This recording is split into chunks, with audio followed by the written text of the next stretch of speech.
отговарям на вашите въпроси за моите пити. Днес ще говоря по един много често срещан въпрос и то е защо моите пити не се получават достатъчно меки и пухкави. За мен основните причини са три, но най-важната от тях е тестото ми. Затова ще посъветвам дамите, които като мен са самоуки или са без опит, опитали са поради някаква причина и не им се е получило, да пробват още един път.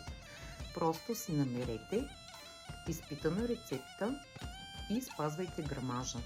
Не се изкушавайте да добавяте допълнително брашно с цел тестото ви да стане нелепкаво.